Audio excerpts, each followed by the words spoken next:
Good morning, class.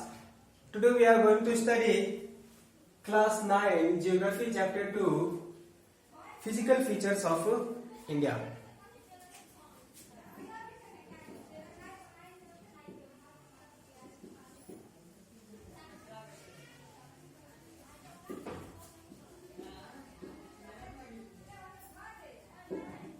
Physical features of India. So this is lecture 1.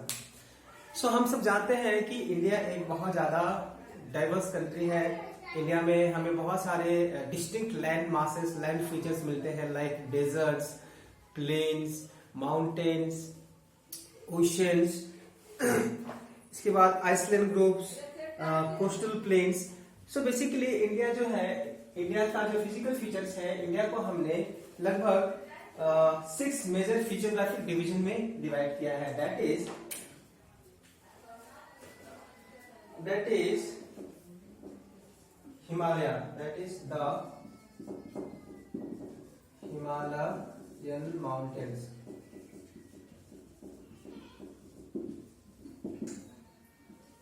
The Himalayan mountains. अगर हम first की बात करें तो हमने सबसे पहला जो मेजर फिजियोग्राफिक डिवीजन है उसमें हमने पहला डिवाइड किया है the Himalayan mountains. So let's see about the Himalayan mountains. So the Himalayas are geologically young and structurally fold mountains. They stretch over the northern boundaries of India. They form an arc covering a distance about 2,400 km. Their weight varies from the 400 in Kashmir to 150 in Arunachal Pradesh. अगर हम बात करें Himalayan mountains की, so this is our Himalaya up to Arunachal Pradesh, AP, Arunachal Pradesh, and this is Jammu and Kashmir. So ये जो entire belt है ये हमारा क्या है? This is our Himalaya. और हिमालय को हमने 3 पार्ट्स में डिवाइड किया है. That is Himadri, Himachal, and third one is Shivaliks. So अगर हम हिमालय की बात करें तो हिमालय को हमने 3 पार्ट्स में डिवाइड किया है. दैट इज जो ऊपर का जो सबसे अपर मोस्ट लेयर है उसे हम हिमाद्री कहते हैं. जो सेकंड लेयर है उसे हम हिमाचल कहते हैं. और जो थर्ड लेयर है इसे हम क्या कहते हैं? शिवालिक्स कहते हैं. अगर हम इसकी कुल लंबाई की बात करें तो यहां से लेकर के अप टू यहां तक ये कितना है? 2400 किलोमीटर इन लेंथ की अगर हम बात करें जम्मू एंड कश्मीर से लेकर के अरुणाचल प्रदेश तक तो इसकी लंबाई कितनी है? 2400 किलोमीटर. अगर हम बात करें चौड़ाई की तो जम्मू एंड कश्मीर में ये लगभग कितना है? This is about 400 kilometre. So इसकी चौड़ाई कितनी है? 400 किलोमीटर है. अगर हम अरुणाचल प्रदेश में बात करें तो लगभग ये कितना है? 150 किलोमीटर. सो ये जो हिमालय जो है बहुत ही इंपॉर्टेंट पार्ट है हमारे इंडिया का. और Himalaya is act as a protecting wall from China, जहां से बहुत ही एक्सट्रीमली कोल्ड विंड जो ब्लो करते हैं इंडिया में, इसको ये प्रोटेक्ट करती है. सो अगर हम बात करें हिमालय का तो ये स्ट्रक्चरली एक यंग फोल्ड माउंटेन है. So what is young fold mountain? Young fold mountain, हम हिमालय को यंग फोल्ड माउंटेन क्यों कहते हैं? अगर हम कहें तो हिमालय जो है पूरे वर्ल्ड में सबसे हाईएस्ट माउंटेन रेंजेस है, क्योंकि हिमालय में ही हमें मिलता है माउंट एवरेस्ट जो कि हिमालय का ही पार्ट है. सो हिमालय को हम यंग फोल्ड माउंटेन इसलिए कहते हैं क्योंकि हिमालय जो है वो प्लेट टेक्टोनिक्स के कोलिशन के वजह से जो है वो बनी है. और वो अभी भी due to the plate tectonics ये बहुत ही स्लो या फिर बहुत ही स्लो मोशन में ही चाहिए. ये हर साल जो है वो थोड़ा बहुत इंक्रीज हो रहा है, जिसे हम इसे यंग फोल्ड माउंटेन कहते हैं. So the mountains ranges run in the west east direction from the Indus to the Brahmaputra river. अगर हम कहें वेस्ट ईस्ट डायरेक्शन में, अगर हम यहां से कहें तो यहां से हमें क्या मिलता है? River Indus. इंडस से लेकर के अप टू रिवर ब्रह्मपुत्र। सो ब्रह्मपुत्र और इंडस तक ये जो हिमालय रेंज है हमारा फैला हुआ है। सो the latitudinal variation in Himalayas are greater in the eastern half than those in the western half. The Himalayas consist of three parallel ranges in the longitudinal extent. A number of valleys lies between these ranges. अगर हम कहें तो पहला हमने जैसे कि बताया कि हिमालय जो है हमारे तीन पार्ट्स में डिवाइडेड है, हिमाद्री, हिमाचल एंड शिवालिक्स। तो सो अगर हम बात करें फर्स्ट रेंज की, अगर हम हिमाद्री की बात करते हैं तो हिमाद्री जो है इसको हम ग्रेटर और इनर हिमालय या फिर हिमाद्री, इसको हम ग्रेटर और इनर हिमालय या फिर हिमाद्री के नाम से भी जानते हैं। और इसमें अगर हम बात करें एवरेज हाइट की, हिमाद्री में जो माउंटेन्स हैं इसकी एवरेज हाइट कितनी होती है 6000 मीटर्स। इसके बाद यहाँ पे हमें बहुत सारे माउंटेन पिक्स मिलते हैं, लाइक माउंट एवरेस्ट हो गया, कंचनजंगा, मकालू, ये सारे जो माउंटेन पिक्स है वो सबसे ऊंचे ऊंचे हैं किसमें, हिमाद्री में। इसके बाद अगर हम बात करें हिमाचल में, तो Himachal this range lies to the south of the Himadri and forms the most rugged mountain system. It is composed of the highly compressed rocks with the high varying of the 3700 to 4500 meters। तो यहाँ पे अगर हम इसकी बात करें तो यहाँ पे जो माउंटेन रेंजेस है वो कितना है 3700 टू 4500 मीटर्स। और ये जो पार्ट है हमारा हिमाचल, ये रग्ड माउंटेन्स मींस ऐसा लग रहा है कि बहुत सारे पत्थर जो है एक के ऊपर चढ़े हुए हैं, मींस इस तरह से ये जो माउंटेन्स से बने हुए हैं। और इनकी माउंटेन्स की ऊंचाइयां कितनी है, लगभग 3700 मीटर्स टू 4500 मीटर्स। इसके बाद अगर हम कहें तो इसकी जो चौड़ाई है लगभग कितना है 50 किलोमीटर्स है, मीन्स अगर हम कहें इसकी जो मोटाई है वो कितनी है 50 किलोमीटर्स है। और इसी के साथ साथ यहाँ पे बहुत सारे माउंटेन रेंजेस मिलते हैं, लाइक पीर पंजाल, ढलुआधर एंड महाभारत। अगर हम कहें यहाँ पे इस रेंज में अगर सबसे ऊंची पहाड़ियां अगर कोई है तो वो कौन कौन है, Pir Panjal, Dhauladhar and Mahabharat. The Pir Panjal ranges is the longest and the most important range. तो यहाँ पे जो पीर पंजाल रेंज है वो सबसे इंपॉर्टेंट और सबसे ऊंचा है। इसके साथ साथ they also contain the valley having the well known hill stations like the Kashmir, Kangra, Kullu. अगर हम कहें तो यहाँ पे जो भी हिल स्टेशन है वो कौन कौन से पाए जा रहे हैं, दैट इज नैनीताल, कुल्लू, नैनीताल, मसूरी। तो ये सारे के सारे जो रेंजेस है इसमें पाए जाते हैं। अगर हम शिवालिक्स की बात करें तो इसकी लंबाई जो है, यहाँ पे जो पहाड़ियां हैं इसकी लंबाई लगभग 900 टू 1100 मीटर्स है। तो इसकी पहाड़ियों की ऊंचाई कितनी है 900 से लेकर के 1100 मीटर तक ऊंची है। और यहाँ पे भी हमें जो है बहुत सारे डून्स मिलते हैं, like the average width is 50 kilometre. और इसकी भी लगभग एवरेज मोटाई कितनी है 50 किलोमीटर है और इसकी भी लगभग 50 किलोमीटर है। इसके बाद they composed of coarse sediments brought by the river from the mainland. अब देखिए ये जो शिवालिक्स है ये एक्चुअली मोस्ट पार्ट बना है किससे, सेडिमेंट से, मींस बहुत सारे रिवर्स जो है हिमालयस में उन्होंने बहुत सारे इरोजन्स करने के बाद जो भी सिल्ट है वो सारे के सारे सैंड एंड सिल्ट्स जो है वो ला करके इस पार्ट में डिपॉजिट करते हैं, जिसकी वजह से यहाँ पे बहुत सारे हमें ड्यून्स मिलते हैं। ठीक है, और इनके नाम पे ही हमने बहुत सारे प्लेसेस को रखे हैं, like Himalayan ranges. These valleys are covered with the thick gravel and aluminium. The longitudinal valley lying between the lesser Himalayas are Shivaliks are known as the dunes. अब देखिए एक्चुअली हम इसको डून्स इसलिए कहते हैं क्योंकि बहुत सारी नदियां जो है अपने साथ बहुत सारे मिट्टी, बालू, पत्थर, कंकड़ बहा करके लाती है और शिवालिक्स में डिपॉजिट करती है, जिससे एक मैदान बन जाता है या फिर एक प्लेन बन जाता है जिसको हम लोग डून्स कहते हैं। और इस तरह से यहाँ पे आपने बहुत सारे नाम्स भी हमने इन डून्स पे रखे, लाइक देहरादून। अगर आप बात करें देहरादून भी जो है वो दून इसलिए कहते हैं क्योंकि ये जो प्लेस है ये रिवर के डिपोजिशन से बना है। पहले ये खाई थी या फिर मिक्सलाली होगी, बट किसी न किसी रिवर के कारण ये डिपॉजिट होती गई और ये भर गई और एक मैदान में कन्वर्ट हो गई है, जिसको हम डून्स कहते हैं। और यहाँ पे एक शहर बसा हुआ है लाइक देहरादून। इसके बाद कोटली दून एंड पतली दून। अगर हम कहें तो यहाँ पे हमें तीन तरह के 3 प्लेसेस मिलते हैं जिससे हम दून के नाम पे रखें। एक देहरादून है, कोटली दून एंड पतली Doon. So I hope all you have understood about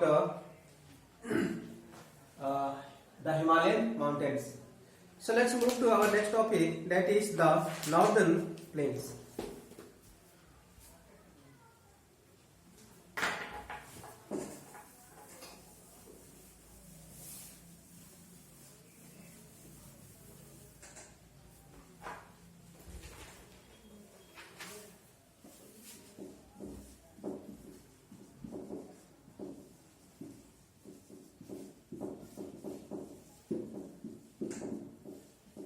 The northern plains. So हम सब जानते हैं कि northern plains, the plains is formed by 3 river system, Indus, Ganga and Brahmaputra, along with their tributaries. This plain is formed by alluvial soil. It is spread over an area of 7 lakh square kilometer. These plains are about 2,400 kilometer long and between 240 to 320 kilometer broad. अब देखिए जो northern plains है, northern plains या फिर हम northern Ganga plane भी कहते हैं, तो ये जो प्लेन्स है वो 3 नदियों से बना है. कौन कौन से? Indus, Ganga and Brahmaputra.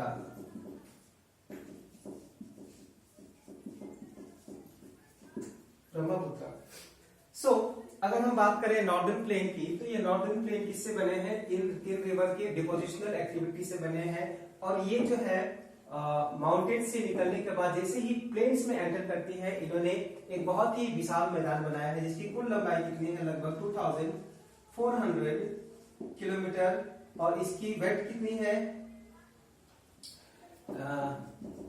इसकी वेट है कहीं पे 240 एंड कहीं कहीं पे 320 किलोमीटर है. और जो कि टोटल लैंड का वो कितना बनाते हैं? 7 लाख स्क्वायर किलोमीटर. सो जो नॉर्दर्न प्लेन है वो किससे बना है? इन 3 नदियों ने बनाया है. कौन कौन से? इंडस, गंगा और ब्रह्मपुत्र. जो हम उत्तरी भारत देखते हैं, जो उत्तरी मैदान देख रहे हैं, या फिर जिसको हम नॉर्दर्न प्लेन या फिर गंगा प्लेन कहते हैं, तो ये जो मैदानी क्षेत्र है ये पहले कहीं ना कहीं रफ या फिर अप एंड डाउन था, लेकिन इन रिवर्स ने बहुत सालों में मिट्टी को वहां पे भरते भरते इन्होंने एक लार्ज प्लेन बनाया है जिसको हम लोग क्या कहते हैं? Northern plain. और ये इन 3 नदियों ने मिलकर के बनाया है. और इसकी कुल लंबाई कितनी है? लगभग 2400 किलोमीटर. और इसकी वेट कहीं पे 240 है तो कहीं पे 350 किलोमीटर है. और इसका हम टोटल अगर लैंड स्क्वायर निकाले तो that is 7 lakh square kilometre. There are densely populated due to the fertile सोil.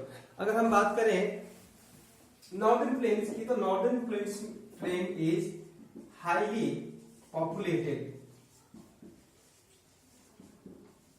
अगर हम बात करें इंडिया की, तो इंडिया में सबसे ज्यादा जनसंख्या हमें कहां पे मिलते हैं? नॉर्दर्न प्लेन में मिलते हैं. क्योंकि ये जो प्लेस है इसको किसने बनाया है? रिवर्स ने बनाया है. और ये प्लेन है जिसकी वजह से यहाँ पे agriculture, irrigation, transportation, communication, housing, ये सारे काम करना बहुत ही इजी है. और यहाँ का जो क्लाइमेट है वो मॉनसूनल टाइप ऑफ क्लाइमेट है, जिससे एग्रीकल्चर और ह्यूमन सेटलमेंट के लिए बहुत ज्यादा आइडियल है. जिसकी वजह से नॉर्दर्न प्लेन्स में लोगों बहुत सारे लोग जो है यहाँ पे रहते हैं. सो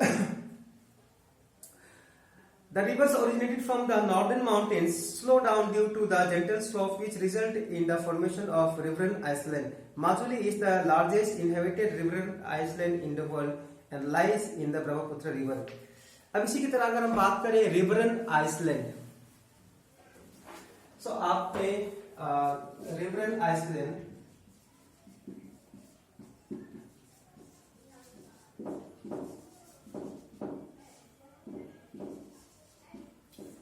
माजुली, अगर हम बात करें नॉर्दर्न प्लेन्स की, तो जो रिवर ब्रह्मपुत्र है, रिवर ब्रह्मपुत्र जब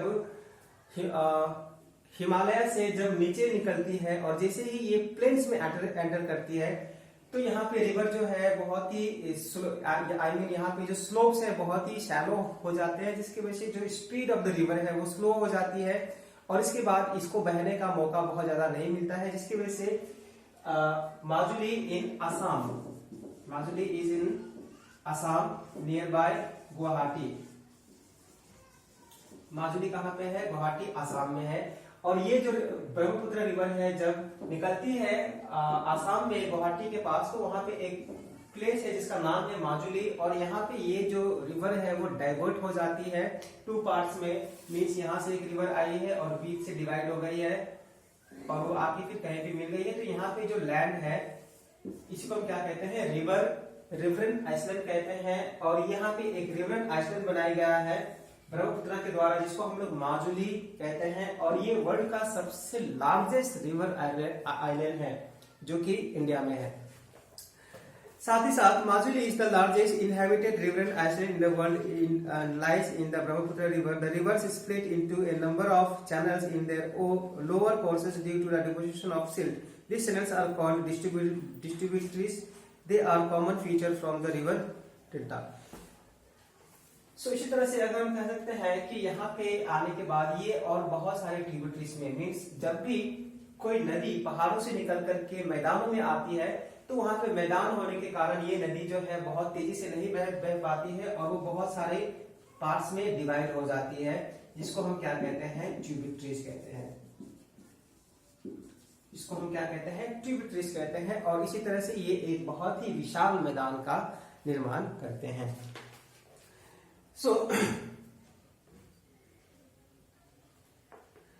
class, let's move to our next topic, that is the peninsular plateau.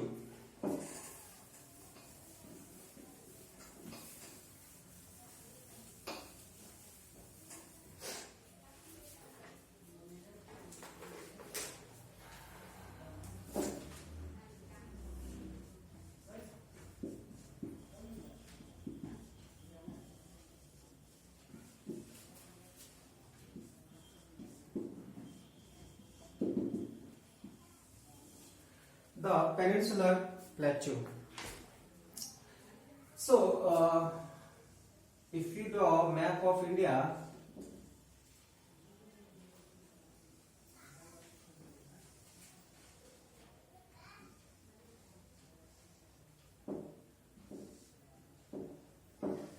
so this is the rough sketch of India map. अगर हम बात करें पेनिनसुलर प्लेटू की, तो हम सब जानते हैं जो सदर्न पार्ट है, मीन्स जो नीचे का जो पार्ट है, इसी को हम क्या कहते हैं? Peninsular India. तो ये जो नीचे का ट्रायंगुलर पार्ट है इसको हम क्या कहते हैं? पेनिनसुलर इंडिया कहते हैं। This is a table land composed of the old crystalline, igneous and metamorphic rock. It was formed due to the break up and the drifting of the Gondwana land. Thus it is a part of the oldest landmass. The plateau has broad and shallow valleys and rounded hills. अब देखिए ये जो डेक्कन प्लेटू है ये actually किससे बना है? ये जो पार्ट है ये ओल्डेस्ट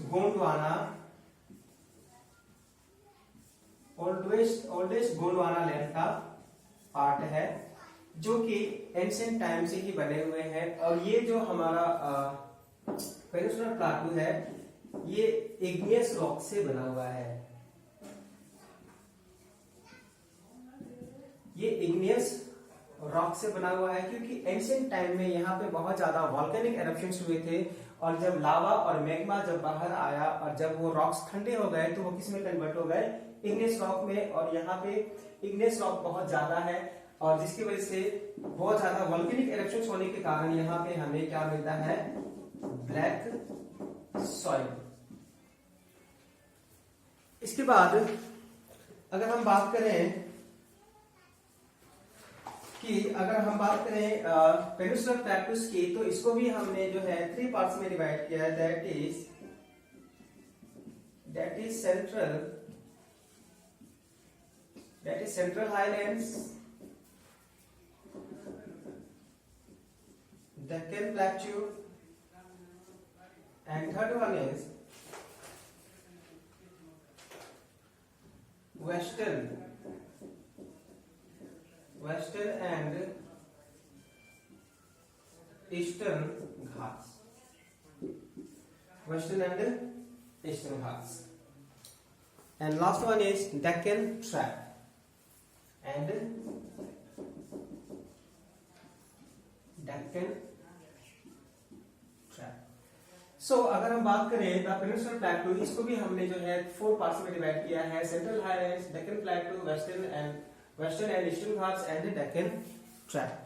सो थोड़ा बहुत हम देख लेते हैं व्हाट इज सेंट्रल हाईलैंड्स में कौन कौन सी चीजें हैं। सो अगर हम बात करें सेंट्रल हाईलैंड्स में, तो सेंट्रल हाईलैंड्स में जितने भी रेंजेस है like Narmada river consist of Malwa प्लेटू, Vindhya range, Aravallis and Aravallis जो कि किसमें लाई करता है, पूरे राजस्थान में। और इसी तरह से बहुत सारे स्लोप्स हैं लाइक चंबल, सिंध, बेतवा, केन। सो मीन्स हम कह सकते हैं सेंट्रल हाईलैंड्स में बहुत सारे हमने इसी को डिवाइड कर दिया है लाइक दिस इज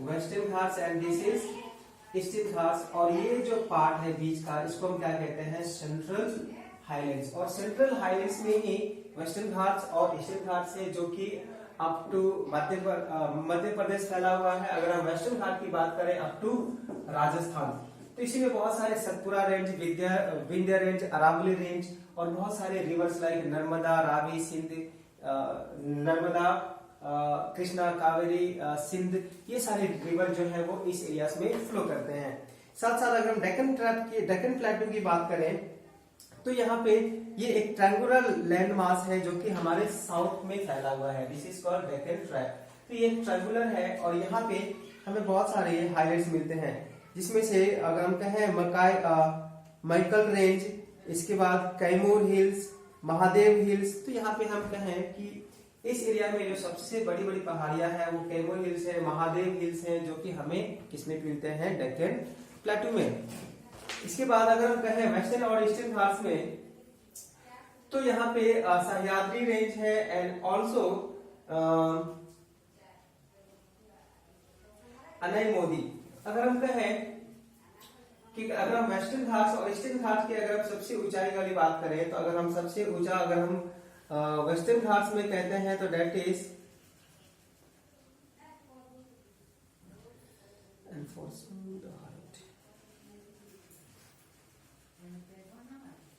अगर हम बात करें सबसे ऊंची और सबसे ऊंचे 2 पहाड़ियों की, तो अनाईमोदी की हाइट लगभग है 2695 मीटर्स एंड डोडा बेटा जिसकी हाइट है लगभग 2337 metre and are the highest peak found here. The famous hill station is Udhagamandalam, popularly known as Ooty, and Kodaikanal is in this hills. अगर हम कहें तो अनाईमोदी में और डोडा बेटा जो वेस्टर्न और ईस्टर्न घाट्स में मिलते हैं, इसमें से 2 हिल स्टेशन है जिसको हम कहते हैं commonly Ooty and the Kodaikanal. ये जो 2 हिल स्टेशन है बहुत ही ज्यादा फेमस है इन 2 पार्ट्स में, किसमें, वेस्टर्न घाट्स और ईस्टर्न घाट्स में। अगर हम बात करते हैं डेक्कन ट्रैप की, तो western part of the plateau is known as the Deccan trap contains black soil of volcanic origin. जैसे कि हमने पहले ही बताया था, जो ये जो पार्ट है इसको हम क्या कहते हैं, डेक्कन ट्रैप कहते हैं। और यहाँ पे हमें क्या सॉइल मिलता है, ब्लैक सॉइल मिलता है, क्योंकि एंशिएंट टाइम्स में यहाँ पे बहुत ज्यादा वोल्केनिक एरप्शंस हुए थे, जिसकी वजह से यहाँ पे हमें ब्लैक सॉइल मिलता है। सो इस टॉपिक में इतना ही। Let's move to our next topic, that is Indian desert.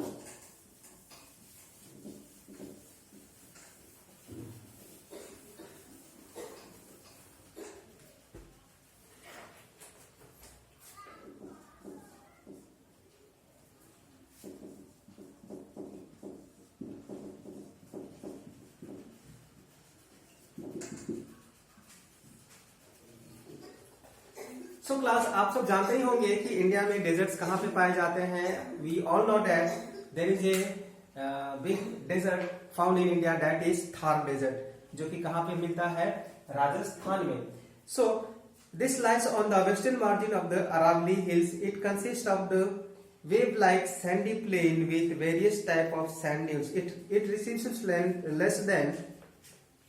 less than 150 millimetre rainfall. अगर हम मैप ड्रॉ करते हैं, इंडिया मैप,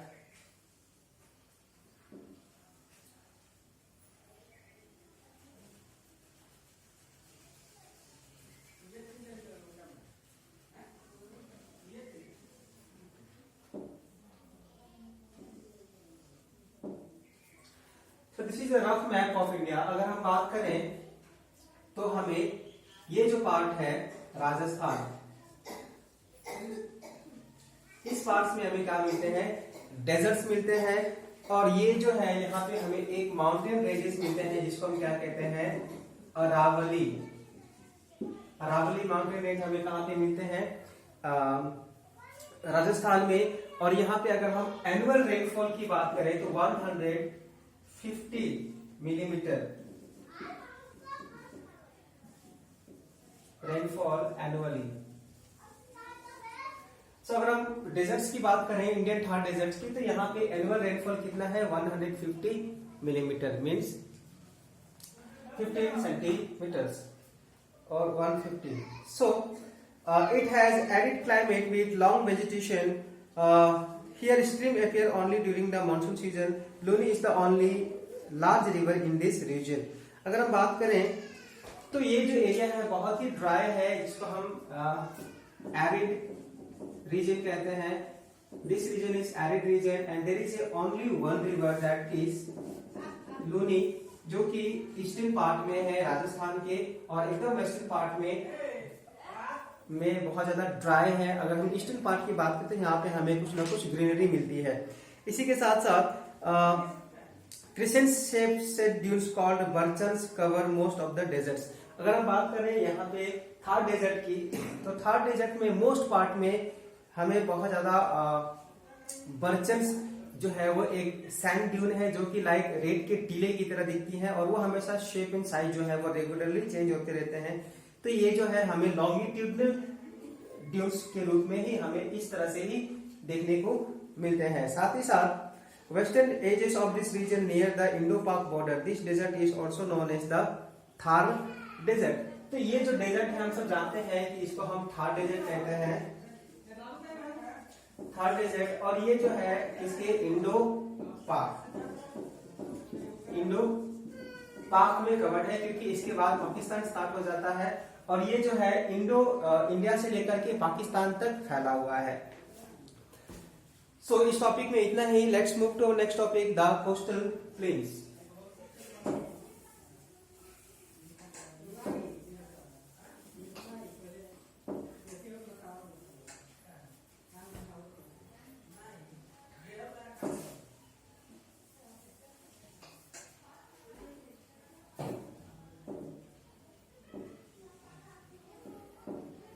हम बात करेंगे, नेक्स्ट टॉपिक है the coastal planes.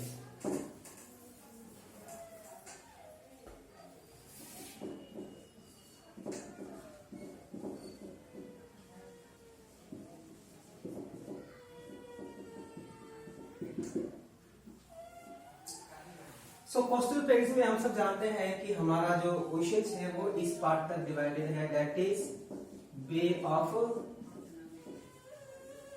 Bengal and Arabian Sea, and that is Indian Ocean.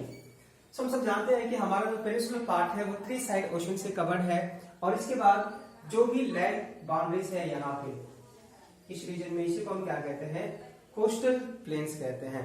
तो let's see what are the features of this coastal plains of India. So the peninsular plateau is bordered with the narrow coastline strips running along the Arabian Sea on the west and the Bay of Bengal and the east. The western coast, which lies between the Western Ghats and Arabian Sea, is narrow plain. It consists of the 3 sections. Northern part of the coast is called the Konkan, Mumbai, Goa. The central stretch is known as Kannada Plains, and the southern stretch is called the Malabar coast. अगर हम बात करें तो यहाँ से महाराष्ट्र और गोवा के बीच में जो है इसको हम क्या कहते हैं, कोंकण रेंज कहते हैं। इसके बाद हम क्या करते हैं, central stage is called Kannada plain. अब यहाँ पे जो है सेंट्रल स्टेज जो है उसको हम कन्नड़ प्लेन्स कहते हैं, Kannada plain and Malabar coast, Malabar coast. और जो वेस्टर्न पार्ट में है, ईस्टर्न पार्ट में, इसको क्या कहते हैं, मालाबार कोस्ट कहते हैं। The plain which lies along the Bay of Bengal is more wide and level. In northern part it is known as the northern Sircar. In the southern part is called the Coromandel coast. अगर हम यहाँ पे करें तो इसको हम क्या कहते हैं, Coromandel, Coromandel coast. So Malabar coast and Coromandel coast, अगर हम साउदर्न पार्ट की बात करें तो। इसी के साथ साथ reverse like Mahanadi, Godavari, Krishna and Kaveri have formed extensive deltas on this coast, like Chilka is the largest salt lake on the eastern coast Orissa. So इस तरह से हम कह सकते हैं कि इस पार्ट से बहुत सारे रिवर्स निकलते हैं जो कि डेल्टास बनाते हैं, लाइक कृष्णा, कावेरी, गोदावरी। ये जो है जब भी समुद्र में निकलती हैं तो वो क्या बनाती हैं, डेल्टा, लाइक रिवर गंगा और ब्रह्मपुत्र बनाते हैं। ठीक उसी तरह से ये भी डेल्टास बनाते हैं। और इसी के साथ साथ यहाँ पे एक सॉल्ट वाटर लेक है जिसको लेक चिल्का लेक है, जो कि कहाँ पे पाया जाता है, that is in Odisha. Odisha में हमें क्या मिलता है, Chilka lake. So we find Chilka lake in Odisha and it is the famous as a winter home for migratory birds. It lies to the south of the Mahanadi Delta. तो चिल्का लेक जो है ये एक हैबिटेटरी है बर्ड्स के लिए, और बहुत सारे माइग्रेटरी बर्ड्स यहाँ पे आते हैं और यहाँ पे वो ब्रीड करते हैं। और ये किसके अलोंग में है, along with the south of the Mahanadi delta, और ये महानदी डेल्टा के ठीक बगल में ही है। सो इस टॉपिक में इतना ही। So let's move to our next topic, the islands.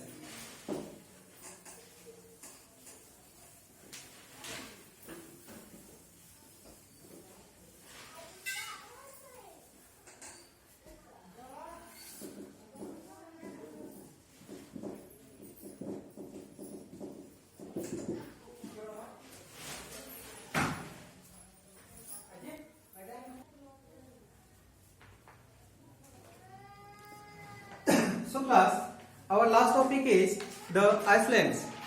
So हम सब जानते हैं कि इंडिया में 2 groups of islands हैं, that is Lakshadweep and Andaman and Nicobar. So the Lakshadweep Island group is it lies close to the Malabar coast in Kerala.